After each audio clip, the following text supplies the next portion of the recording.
Many people around the world, including young girls, dream of being princesses and living in a big castle. That will not always be the case for a lot of royalty, such as Princess Diana. Princess Diana was a princess from the 80s to the late 90s. I believe it's 96 or 97 off the top of my head. And she lived with Prince Charles until they got divorced and then her later death.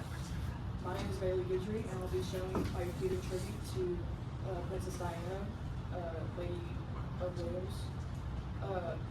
She funded a lot of AIDS research, HIV research. She advocated for rights of minorities, and she helped people in Africa by the Red Cross.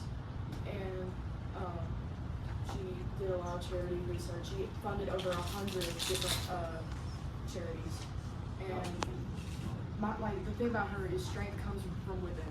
Like she was born rich. She had a pretty privileged life, but the thing about her is that's not always going to be helpful when you have stuff going on inside of you.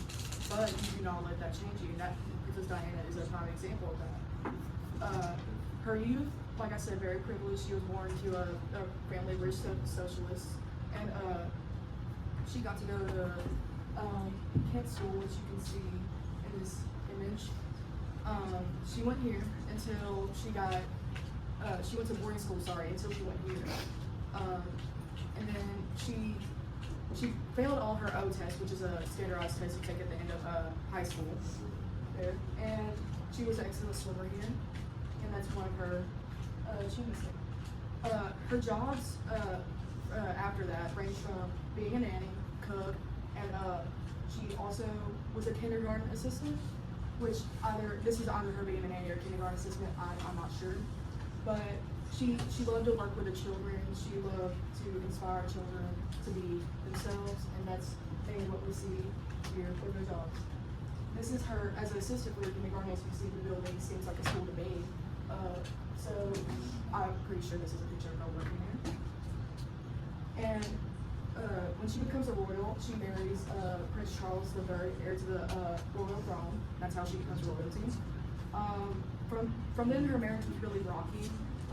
Just in 2 years, she had bared 2 children with him, and the marriage really did take a toll on her mental health. She suffered from depression and eating disorders, but she didn't let that change who she was as a person. She still continued to help the children in Africa, to help the people across the world that needed it. She continued to help the poor, the sick, and she continued to advocate for rights of those people.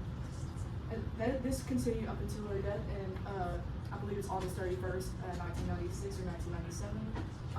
She died in a fatal car crash later that morning, and her last words were, "Oh my God, what has happened?"